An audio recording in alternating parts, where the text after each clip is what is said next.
Kabanata 1871. Pagkatapos habang nag-aayos si Gideon, sinulyapan ng kabilang grupo ang kotse at pagkatapos ay sumakay na at umalis. Gideon bumalik siya at sinabing, "Maaari ka nang umalis."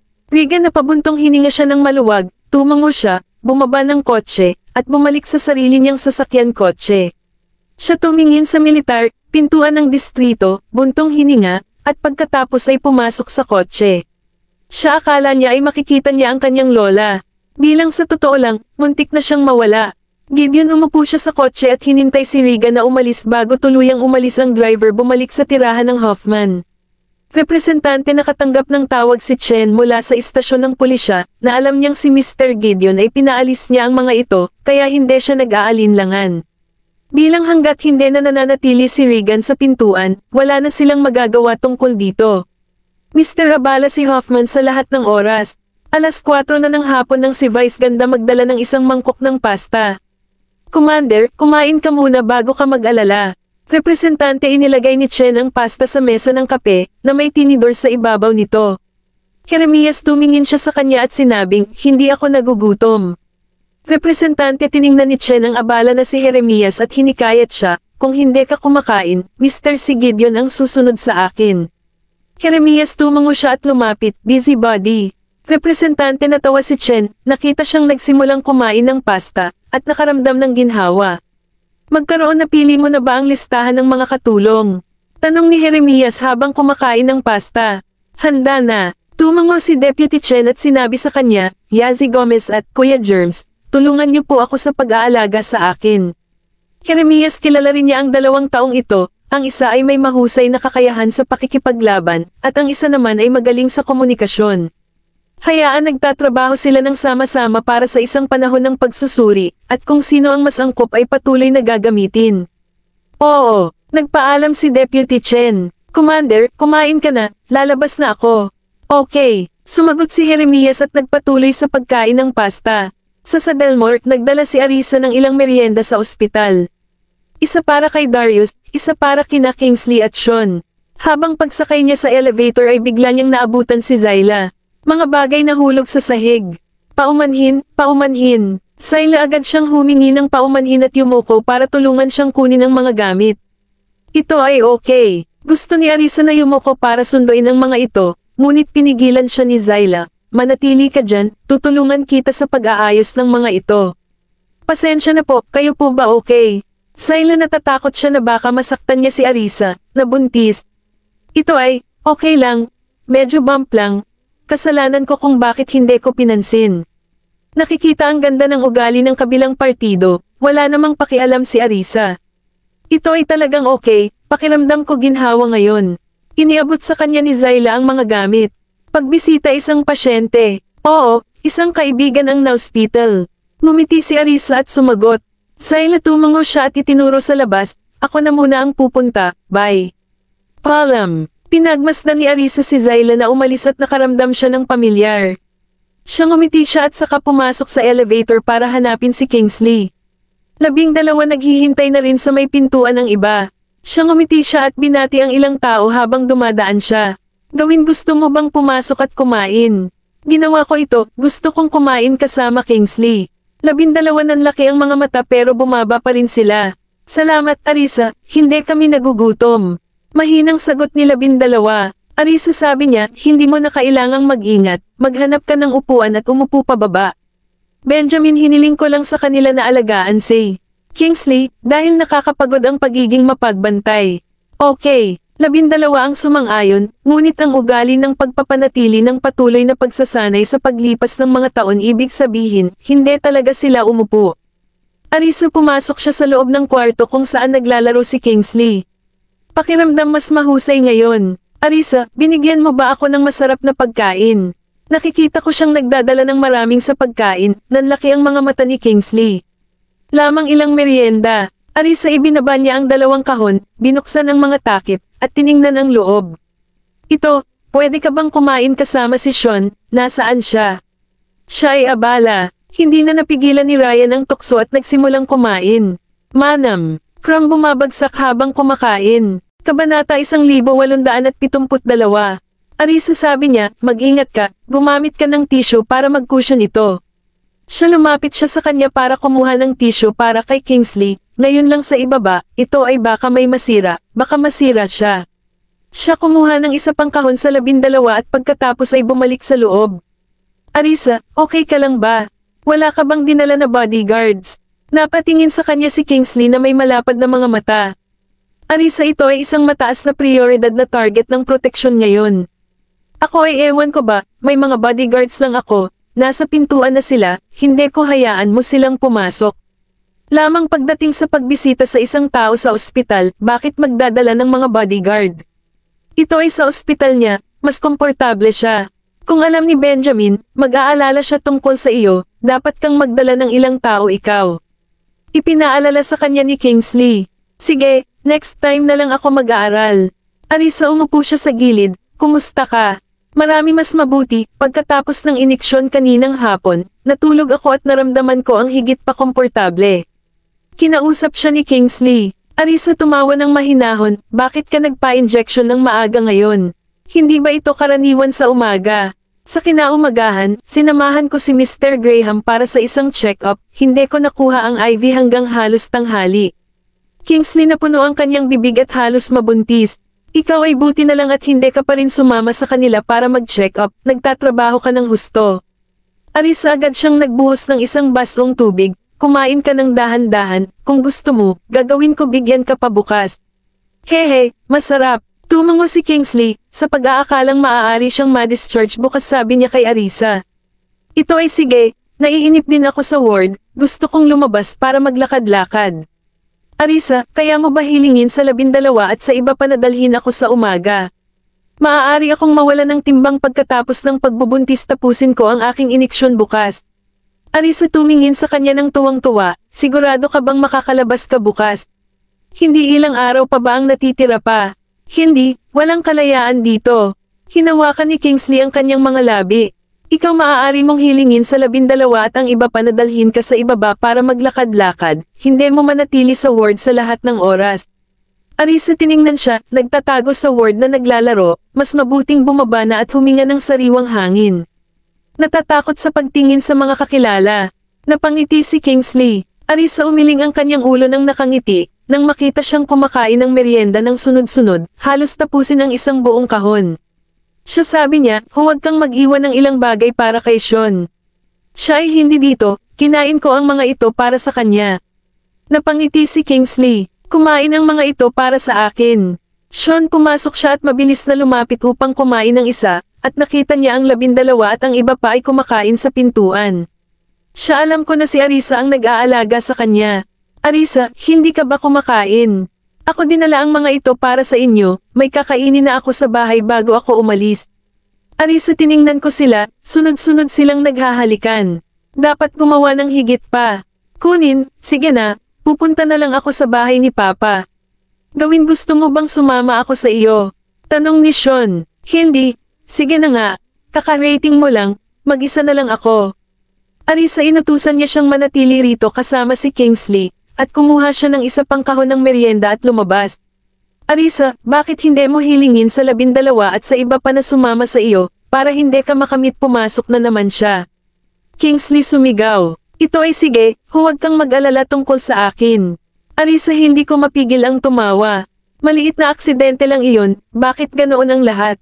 Kinakabahan. Arisa, gusto mo bang samahan ka namin sa bahay ni Mr. Graham? 12 ang nagtanong. Arisa, hinawakan niya ang kanyang kamay, hindi na kailangan, dito na lang kayo. Ngunit 12 ang nagpilit at sumunod sa kanya.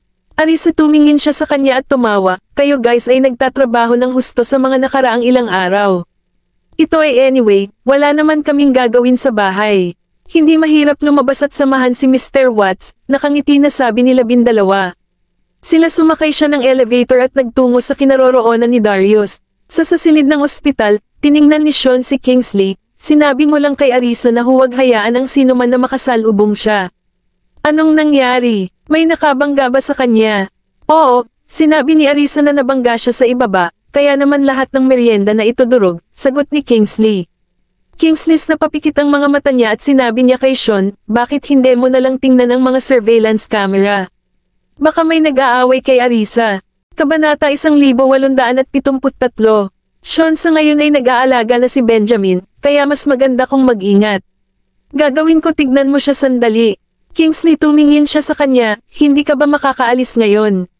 Sean, tumingin siya sa kanya, kumuha ng merienda, at sinabing, isave mo ako ng ilang piraso. Nakuha ito, seryosong sagot ni Kingsley, at nang umalis si Sean, nagpatuloy siya sa pagkain. Pagkatapos umalis si Sean at pagkatapos ay bumalik sa loob, nalilito siyang tiningnan ni Kingsley. Hindi ba tignan mo ba ang mga surveillance camera? Sean, sabi niya, pwede naman akong tumawag at ipapadala sa akin yan, di ba? Kailangan kong pumunta doon. Pagpunta medyo malayo ang lugar sa surveillance camera, at ayaw ni Sean na maglakad doon. Kingsley, ano, dumating ba si Arisa? Sean, tanong niya habang tumatawag sa surveillance camera room. Lamang ilang minuto pa bago ka pumasok. Kingsley, kumuha ng isa pang merienda, masarap ang niluluto ni Arisa. Sean, umupo siya sa kama ng ospital at mabilis na kinuha ang isa. Magpadala sa akin ng surveillance camera footage mula sa elevator sa ibaba gastroenterology department sa aking telepono, lamang ang segment mula sa 10 minuto nakalipas. Sean, ibinaba niya ang kanyang telepono, nagpatuloy sa pagkuha ng merienda, at sinabing, kumain ka na, sige na nga, mag-ingat ka na lang na huwag kang mag-alala. Ako hindi pa nakakain ng ganyan, masarap ang niluto ni Arisa, pasyente ako, ano ba nagkamali ba ako ng pagkain ng isa pa? Sumagot si Kingsley. Kapag nakita niyang nag-iilaw ang telepono ni Sean, inagaw niya ito at binuksan ang surveillance mga camera. Sean, sumandal din siya para tingnan. Pagkatapos ilang sandali pa ay lumitaw ang mukha ni Arisa, at sa sumunod na sandali ay isang babae ang lumitaw, bumaba siya ng elevator at sumabog sa kanya. Arisa, iniwan niya ang lahat sa kanyang mga kamay, ngunit umatras lang siya. Kapag tumangala si Zayla at kinausap si Arisa, nalantad ang buong mukha nito. Kingsley, Sean, sila mga kakilala, ngunit hindi nila nakilala ang isa't isa. Kingsley, ibinalik niya ang cellphone kay Sean at nagpatuloy sa pagkain. Ang imahe ni Zayla na nakatingin sa itaas ay lumitaw sa isip ni Kingsley. Ano ang narito ba siya? Sa nakikita mo siya, ngunit hindi ba siya bumisita sa kwarto ng ospital? Ay hindi siya narito upang makita siya. Kingsley, hindi ko maipaliwanag kung ano ang nararamdaman niya sa kanyang puso. Sean, kinuha ang kanyang telepono at inilagay ito sa kanyang bulsa, habang pinagmamasdan si Kingsley. Zayla, pumunta ka upang bisita. Ito mukhang maganda ang mood ni Guy, hindi tulad ng nakita niya si Zayla. Hindi. Kingsley nagpatuloy sa pagkain, biglang naramdaman na hindi na masarap ang pagkain. Ako ay busog, kainin mo na. Doon isang merienda na lang ang natitira sa kahon. Sean, nag-twitch ang bibig, maganda ito, at wala siyang pakialam na mas mababa ang isa. Siya, kinuha niya ito at tinapos ang pagkain. Bakit nandito ba si Zayla? Medyo nagmamadali siya nang bumaba siya ng elevator. Sean, nag-isip siya kung tatawagan niya si Zayla para magtanong. Siguro hindi siya maganda ang pakiramdam. Ngunit kung hindi siya magaling sa pakiramdam, hindi siya dapat nasa ospital. Ay, nakita ba niya si Kingsley? Kingsley humiga at nakatulog. Kapag nakakaramdam siya ng pagkabigo at hindi niya maintindihan ang mga bagay-bagay, ayaw niyang gamitin ang kanyang utak sa lahat. Nakikita sa ganitong paraan, umiling si Sean. Hindi siya dumating upang gambling ka, at galit ka pa rin. Sino ang galit? Napatingin sa kanya si Kingsley, at hinayla ang kumot sa kanyang ulo. Nakikita ang ganap na naiiba Zayla mula sa dati, Kingsley ay napaka-hindi komportable. Pagkatapos maya-maya pa ay tinanggal na niya ang kumot. Nakatitig sa Sean, sumailalim ba ang pinsan mo sa plastic surgery sa ibang bansa? Mga batang babae sa mga araw na ito. Sila pumunta sa ilalim ng kutsilyo para lang sa kagandahan. Hindi natatakot pa nga sa mga kahihinatnan nito. Sean, napatingin siya sa kanya, nagkaroon ba siya ng plastic surgery o hindi, wala namang kinalaman sa'yo, di ba? Ito hindi nag-aalala si pinsan, pero ang lalaking ito, hindi ba siya sanay dito? Pag-ibig sabihin o hindi? Kingsley, hinailan niya ang kumot ng naiinis. Sean, napatingin siya sandali sa nakausli na kumot. Ay, naiintindihan mo ba ang hitsura ng kapatid ko ngayon? Zayla ngayon ay talagang akma sa estetika ni Kingsley. Nasa isang banda, hindi naman siya ang babaeng may ganitong klaseng babae figure. Ikaw ay, huwag kang mag-alala, umalis ka na, huwag mo akong pahirapan dito.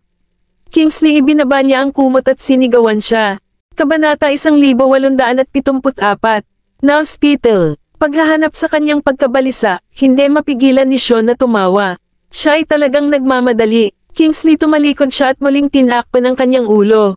Kaya nakakainis, Zyla wala akong plastic surgery, ang lolo ko ang nagsabi niyan. Madalas ang lolo ko makipag-chat sa kanya sa video. Matapos siyang mag-abroad, nag-eehersisyo siya at unti-unti nang nawawala ng pag-asa.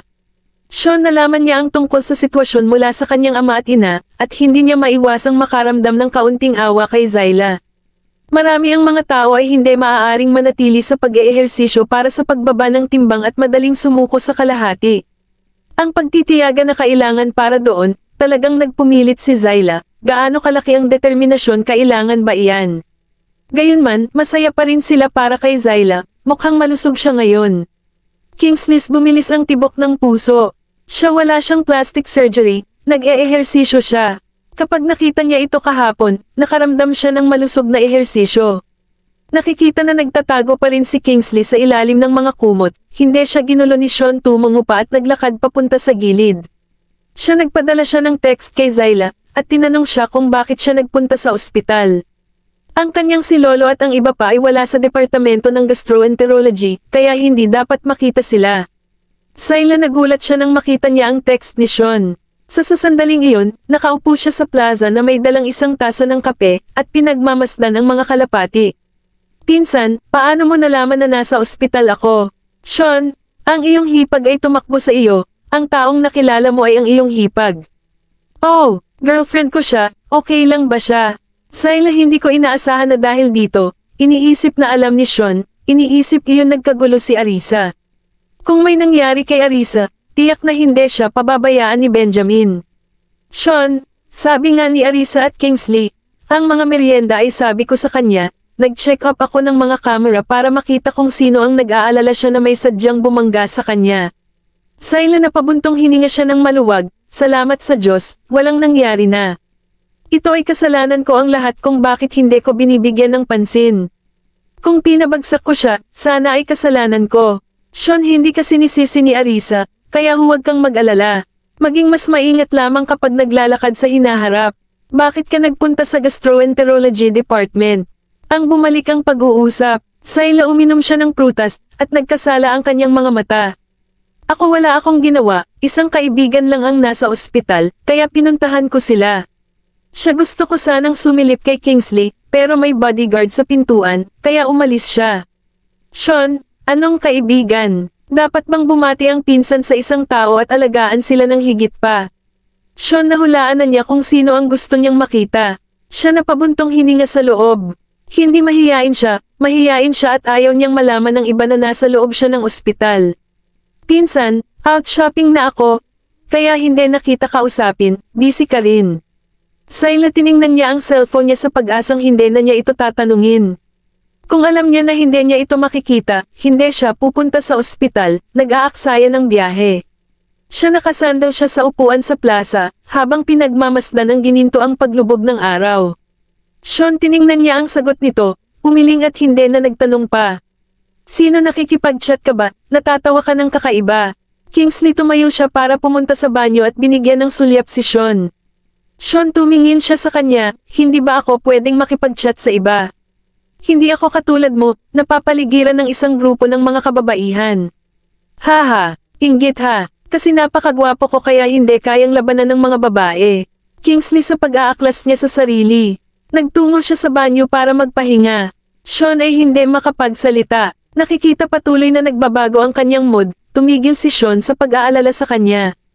Kingsley lumabas siya sa banyo, pwede ba akong mag-discharge bukas? Ikaw maaaring. Tiningnan ni Sean ang kanyang telepono at email, hanggat nagpapahinga ka ng maayos. Kingsley, ako talagang maganda ang pakiramdam ngayon. Na malamang na hindi pa siya nabababa sa peking alak. Pag-iisip tungkol dito, nalilito si Kingsley. Hoy, lahat ng tao sa iisang kompartimento ay umiinom ng peking alak, bakit ako lang ang isa sa ospital? Ang mga taong iyon ay umiinom ng mas agresibo kaysa sa akin, at wala nangyari ba sa kanila? Sean tumigil siya, hindi niya napansin iyon. Mabuti, ikaw lang ang may lason sa alak sa ospital namin, as for the iba pa. Tatanungin ko sa paligid. Kabanata 1875. Arisa dinala niya ang pagkain sa tabi ni Darius, at hiniling kay Edwin na ibalik si Maria. Ang mula pa noong umaga ay nag-aalaga na ang matandang si Mr. Graham, na medyo nakakapagod. Ikaw araw-araw mo akong dal-agawa. Sa halip ay pinadala mo na lang ito kay Millie. Sige na nga, sabi ni Darius, na naaawa sa kanya. Arisa ngumiti siya, wala akong gagawin sa bahay, kaya lumabas ako para maglakad-lakad. Ikaw dapat bumalik sa kanila. Okay lang ako dito mag-isa, sabi ni Darius, kumakain ng merienda. Masarap kumain sa ganitong oras. Gagawin ko hintayin mo na lang na bumalik si Zachary at ang iba pa. Binuhusan ni Arisa ng maligamgam na tubig para kay Darius. Maglaan ka ng oras sa pagkain. Darius ngumiti siya, darating din ba sila? Nang syempre, hindi sila dumating sa umaga, kaya siguradong darating sila pagkatapos, kasi ang laki ng titi sa school, di ba? Nakangiti na sagot ni Arisa, habang pinagmamasdan ang pagtingin kay Darius kutis. Darius tila masaya siya ngayon, madalas siyang nakikipag-chat at binanggit pa ang sitwasyon sa pagitan nina Julia at Sean sa gastroenterology department. Arisa nakikinig siya at hindi ko mapigil ang ngumiti. Tatay, totoo ba ito? O chismis lang ba ito? Tanong niya. Kingsley may mga mata at ilong. Paano ito magiging pekeng? Natawa si Darius. Kung oo nga pala, magiging masaya si Sean. Arisa tumawa. Si Kingsley kung minsan ay hindi kinakailangang magsalita ng totoo, maaaring siya ay biro. Ngunit kung makakatagpo si Sean ng isang mabait na babae, magiging masaya ang lahat. Kung totoo, napakaganda niyan. Pareho silang doktor, kaya mas marami pa silang karaniwan, sabi ni Arisa. Darius tumango siya ng nakangiti, oo, wala silang pakialam sa mga kondisyon para sa mga batang babae na. Habang nakikita mo kayo ni Benjamin ay marami na silang naranasan mga bata. Masaya lang sila hanggat may mga anak ang dalaga. Arisa ngumiti. Ang kanilang ang relasyon ay talagang nagpasigla sa lahat. Sila lahat ay naiinggit sa akin. Tuwang-tuwa si Darius. Kung hindi dahil sa kanyang masamang kalusugan, sana ay dinala niya ang mga apo sa labas magsaya. Bilang kinausap siya ni Arisa, tumunog ang kanyang telepono. Saan ikaw ba? Ni Benjamin ngumiti si Arisa. Kasama ko si Papa. Ano ang nangyayari? Ito ay wala lang, gusto ko lang mag-check para hindi ka na ulit pumasok sa school. Pipiliin ko, galing ka na sa school at pupunta na tayo sa ospital. Benjamin sabi sa kanya, sige, hihintayin kita. Sagot naman ni Arisa. Darius ninapatingin siya sa kanya habang nakatingin sa kanya, si Benjamin ba iyon? Arisa tumango siya nang marinig niya ang boses ni Benjamin sa kanyang tainga. Honey, see you later. Tingnan ikaw mamaya. Binaba niya ang telepono at sinabi kay Darius, siya ang pipiliin halika na sa mga bata, natatakot ako na baka bumalik ako. Darius ngumiti siya, okay lang sa akin kung aalis ka, maaari mong sunduin ang mga bata ng sabay-sabay. Siya sinabi niya sa akin na huwag siyang umuwi para kumain ng tanghalian, kaya natulog ako at dumating diretsyo dito. Arisa nakipag-usap siya kay Darius tungkol sa pang-araw-araw na buhay, at kasama siya. Mabuti, ginawa mo ang lahat ng ito, di ba? Hindi ka naman nakatulog ng tanghali, di ba? Darius maaari pa ring matikman ang mga lasa.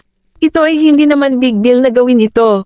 Nagising ako bago ako nakatulog at nagluto ng pasta. Pagkatapos ay bumangon siya at inihanda ang mga almendres, niluto ang mga ito, at iyon na. Darius ngumiti siya, natuwa siya. Siya ginawa niya ang lahat ng gusto niyang kainin. Sa inutusan ko si Edwin at si Mary na umuwi na, pero pinilit nilang manatili rito para tulong. Tumulong din si Millie sa bahay, kaya hindi ako nag-iisa sa paggawa nito, sabi ni Arisa bilang inihanda niya ang pagpunusa. Tulong nito, lahat ng mga feelings na ito ay inihanda nila, nakangiti na sabi ni Darius, at kumuha ng isa pang kagat. Tatay, paano kung hindi tayo kumakain ngayon? Tatapusin namin ang pasta sa loob ng 1 oras o 2, at baka magutom na tayo mamayang gabi kapag nagugutom na tayo, sabi ni Arisa iminungkahi. Sigurado, isantabi natin ito sa ngayon.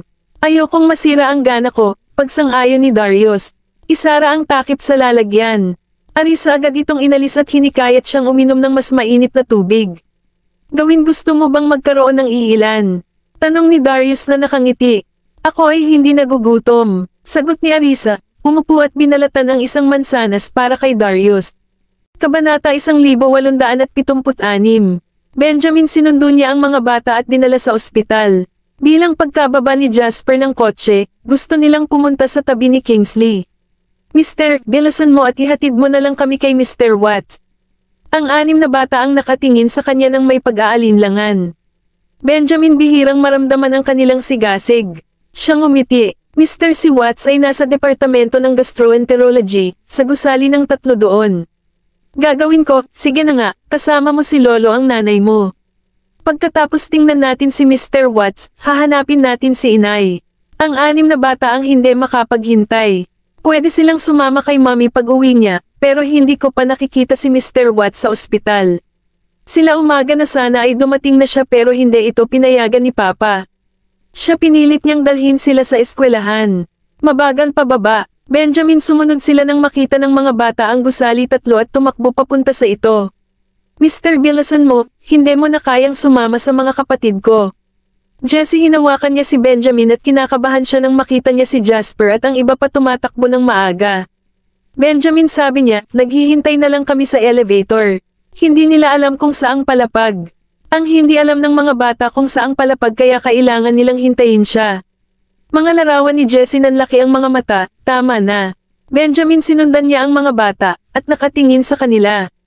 Sa isang malaking lumapit siya sa mga bata na ilang hakbang na ang nauna. Ang tumakbo ang mga bata papunta sa elevator, nag-iingay.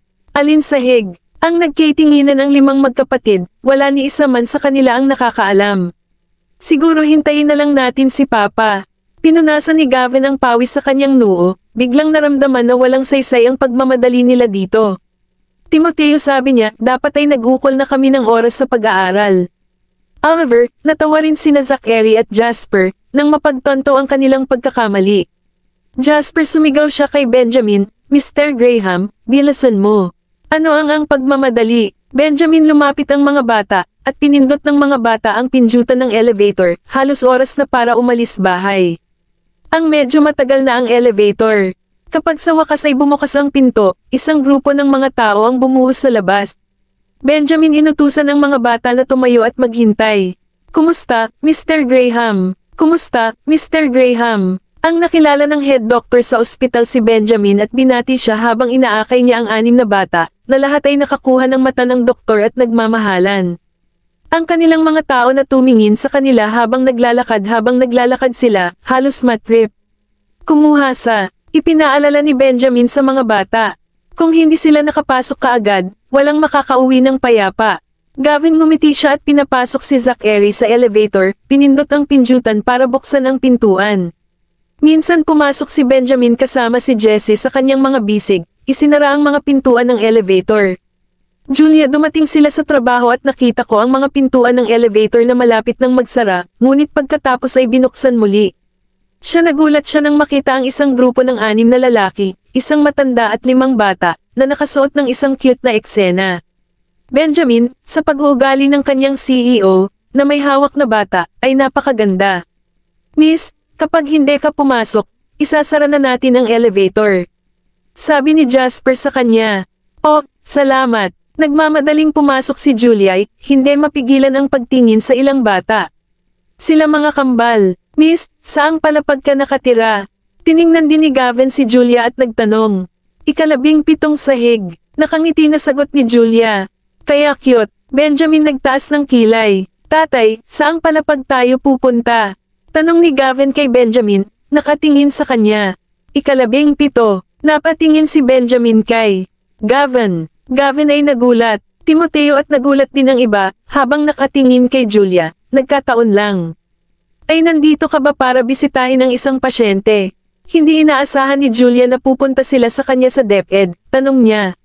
Sa pagkakataong ito, ang pag-aalaga ng mga bata, maaari bang magkaroon ng isang kamag-anak sa kanilang departamento? Kabanata 1877. Saan? Eto na nga pala si Mr. Watts. Zachary ngumiti siya sa kanya, marahil ay naramdaman niya na si Julia ay nagbibigay ng isang mabait na vibe, at ang mga bata handa silang makipag-usap sa kanya. Miss, nandito ka rin ba para makita ang mga pasyente? Hindi, nandito ako para magtrabaho. Napangiti si Julia sa mga cute na bata. Miss, ikaw ba ay isang doktor o isang nurse? Nagtataka si Jessie. Julia ngumiti siya, ako ay isang doktor, isang junior na doktor. Benjamin napatingin siya sa kanya, isang junior doktor. Miss, hello. Si Mr. Watts ay nasa 17th floor din, kilala mo ba siya? Ang kanyang pangalan si Kingsley. Oliver itinaas niya ang kanyang salamin at nakipag-usap kay Julia. Sa noong na-hospital si Kuya Germs, may nag-aalaga sa kanya seryoso siya. Kilala ko siya, kahapon lang siya na-admit.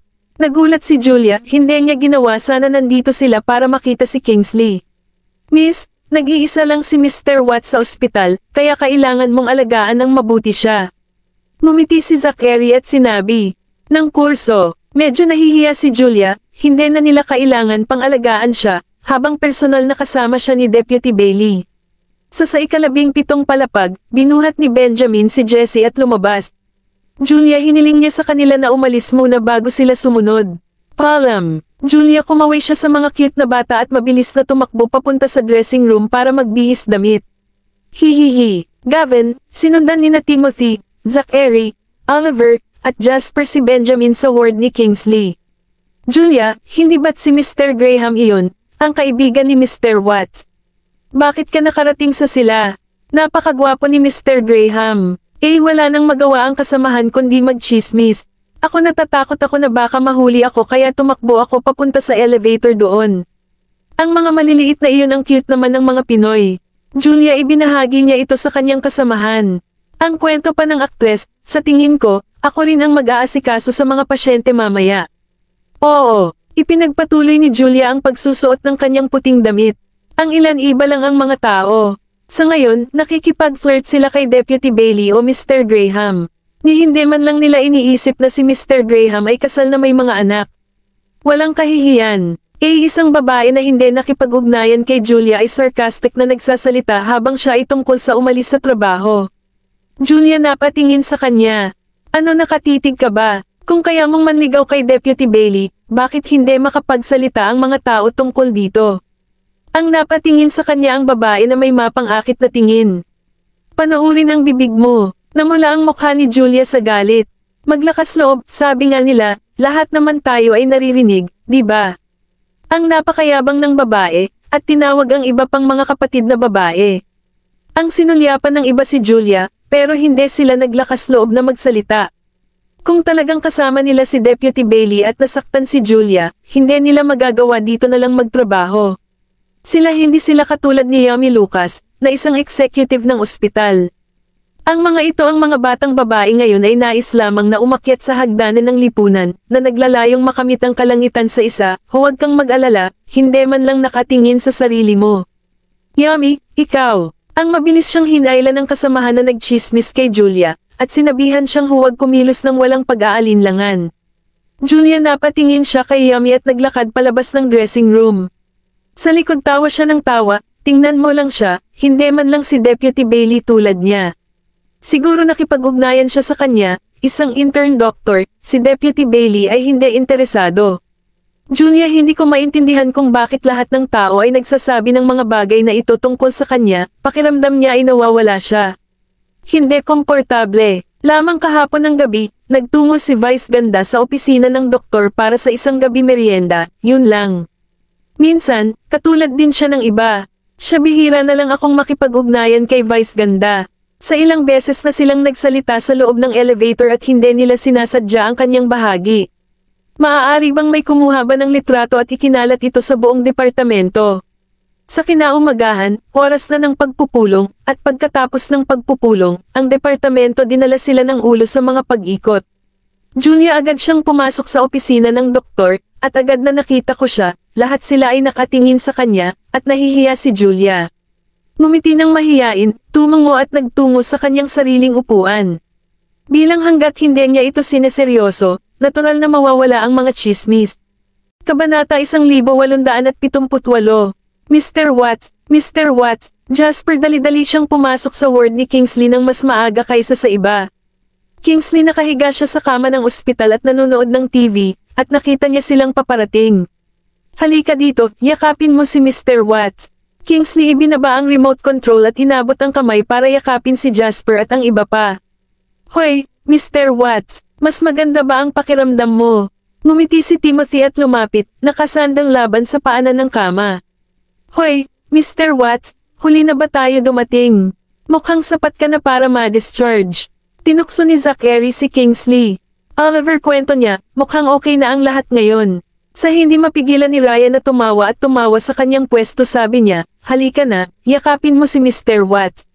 Jessie natawa siya habang pinagmamasdan si Kingsley na nangangati na yakapin sila.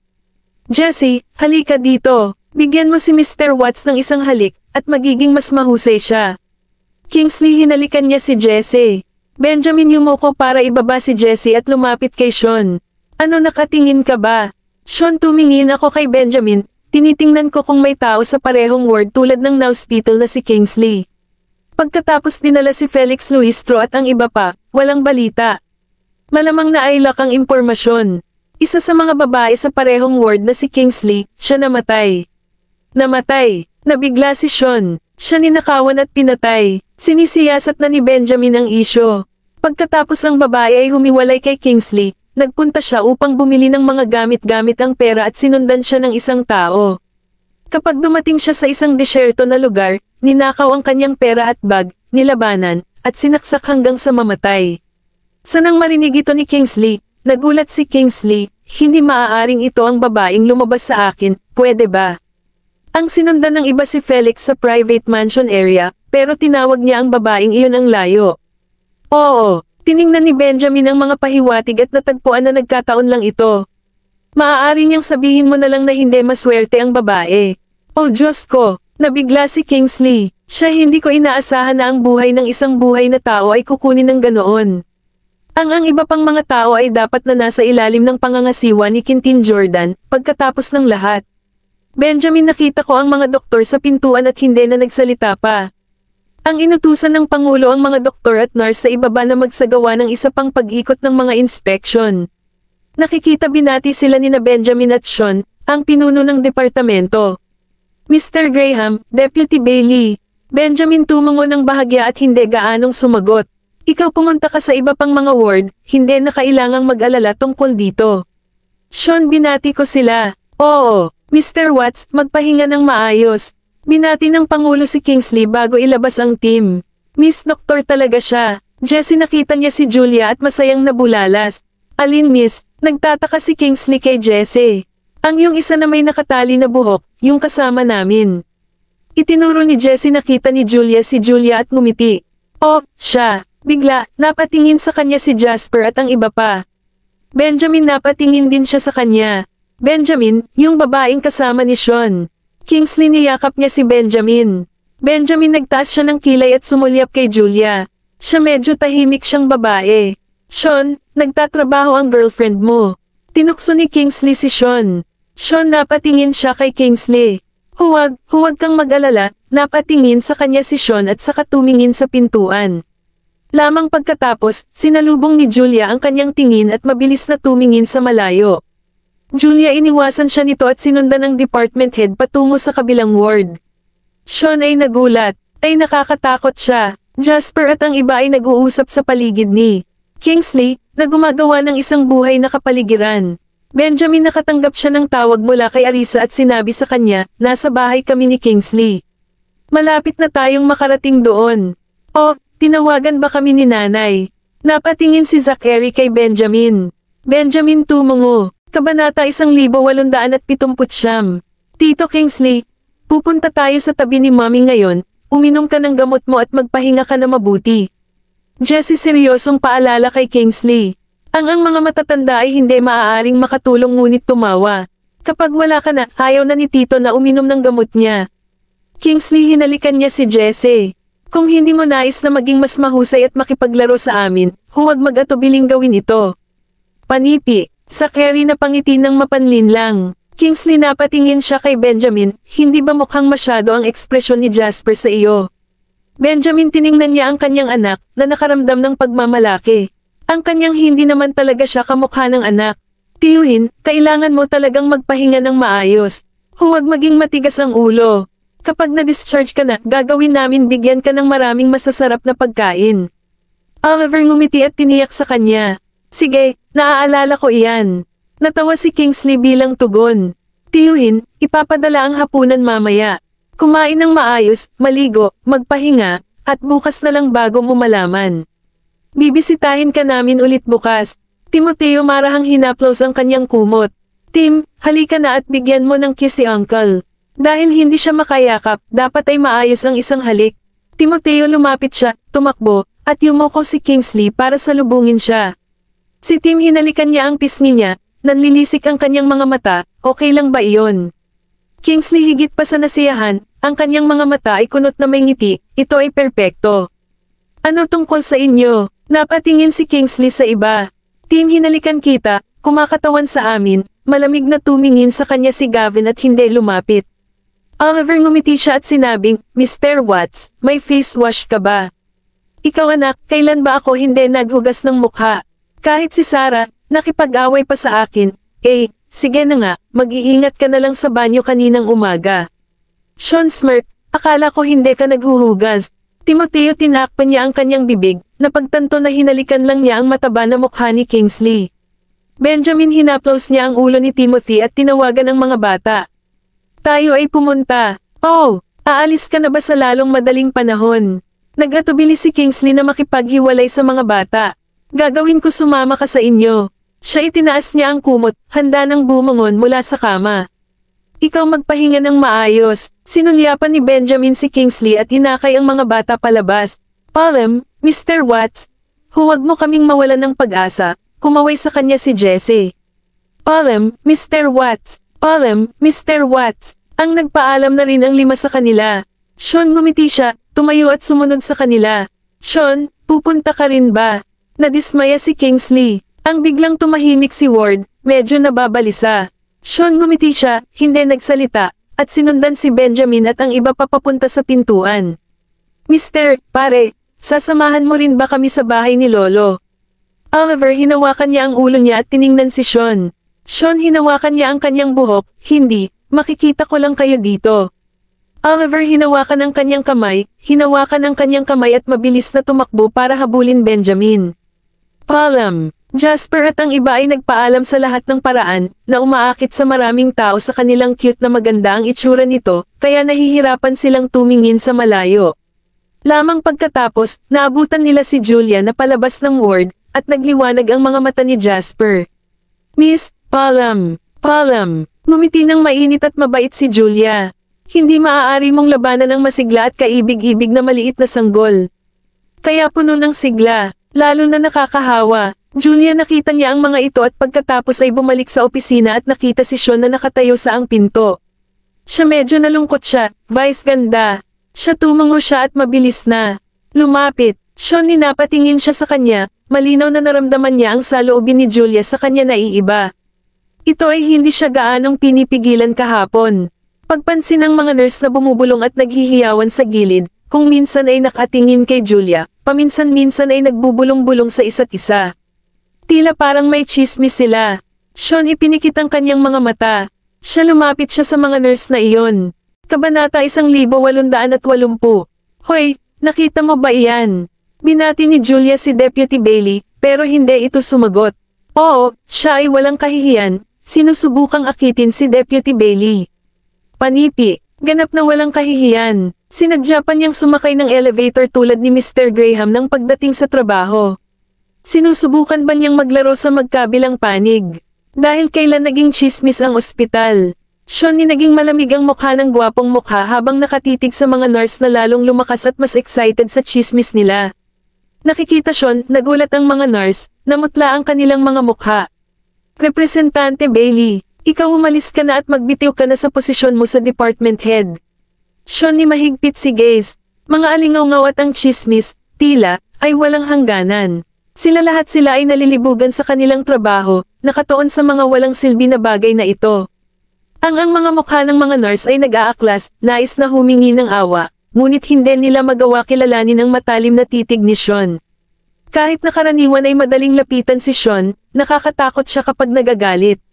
Pag-ikot sa paligid, bumalik si Sean sa ward ni Kingsley, at binigyan siya ng isang mabangis na tingin. Kingsley, ano ang patuloy dito? Ikaw pumasok ka at tumingin ka sa akin. Nasaktan ko ba kayo sa anumang paraan? Kingsley ay hindi makapagsalita, wala siyang ginawang masama. Sa isang mahigpit na mukha, umupo si Sean sa gilid. Sinisisi ang lalaking ito sa pagkalat ng mga chismis at walang kabuluhan. Tiyak, hindi lamang ang ilang mga nurse sa departamento ang nag-uusap tungkol dito. Maaari bang ang isang intern na doktor ay nakayanan ng gayong mga chismis at chismis? Nakikita Julia, nagpalitan ng tingin ang mga nurse at nagmamadaling hanapin siya. Doktor, pasensya na po, hindi na po kami maglakas loob na gawin ulit ito. Matutulungan mo ba kaming magsumamo sa Deputy Bailey ay hindi upang i-fire sa amin? Oo, ipinapangako namin na masigasig kaming magsisikap sa hinaharap at hindi na uulitin ang pagkakamaling ito. Julia, medyo nalilito. Ano nangyari? Bakit gusto ka ni Deputy Bailey na i-fire ka? Julia, hindi siya mangmang, kaya pumayag siyang tulungan sila, pero kailangan muna niyang maunawaan ano ang nangyari. Kung malaki ang pagkakamali niya, wala siyang karapatang makialam sa deputy desisyon ni Bailey. At kahit na siya ay nagsumamo sa kanya, magbabago ba ang isip ni Deputy Bailey? Ilang nagpalitan sila ng mga sulyap at nagpapaliwanag sa mababang tinig. Kami pinag-uusapan lang namin ni Vice Ganda. Nalaman niya, Dr. Castro, pasensya na, hindi na kami magchichismisan tungkol sa iyo. Naririnig ko lang ito mula kay Yami. Doktor, kasi, alam naman natin na nagkamali tayo. Ang pamilya ko lang ang umaasa sa sweldo ko. Kung makukuha ko, kapag nag-aaway-away, hindi natin alam kung paano mag-ipon ng pera. Dr. Castro, tulungan niyo po kami. Kailangan ko talaga ang trabahong ito. Kapag nalaman ng asawa ko na natalo ako, sa trabaho ko, siguradong diborsyon niya ako. Sa katunayan, wala silang sama ng loob kay Julia. Yun lang naman ang Yami, matagal na siyang nag-aaral, at dahil matagal na siyang nag-aaral, ay mas malapit sa kanya. Yami, parang hindi maipaliwanag ang pagkapoot kay Julia, ang bagong internasyon, kaya hindi sila naglakas loob na lumapit sa kanya. Julia, naiintindihan. Nakikita ang kanilang maputlang mukha, ang kanilang mga ekspresyon ng pagkabalisa, at ang kanilang mga mata ay nagiging pula, siya ay hindi ko maiwasang makaramdam ng pakikiramay. Huwag chismis sa likod ng mga tao. Kung seryoso ka, hindi ka magkakaroon ng ganitong uri ng mga issue. Oo, alam namin na mali kami. Hanggat tinutulungan mo kami sa pagkakataong ito, gagawin namin tiyak na tutulungan ka sa anumang kailangan mo sa hinaharap. Panipi, gagawin ko, kausapin mo si Deputy Bailey mamaya. Hindi ko magagarantiyahan na hindi kanya ipipilit na i-fire ka. Julia, nangako ako na tutulungan ko sila sa pagkakataong ito. Bagamat wala silang pagkakamali ang trabaho, ang pagpapakalat ng chismis ay hindi isang moral na bagay na dapat gawin. Salamat ikaw, Dr. Castro. Ang ilan sa kanila ay lubos na nagpapasalamat. Julia, hinawakan niya ang kanilang mga mata at pagkatapos ay naglakad patungo sa ward ni Kingsley. Nagkaroon siya ng lakas ng loob at kumatok sa pinto. Halika sa, galit na galit si Kingsley. Siya ay hindi maipaliwanag na nakatitig sa. Representante, pare, may gusto akong kausapin sa'yo. Pumasok si Julia at tumango pagkatapos ay bumaling si Kingsley kay Sean. Ang kanyang kinakabahan ang mga kamay sa magkabilang panig ng kanyang katawan. Kingsley napapikit, nag-iisip kung ano ang nangyayari.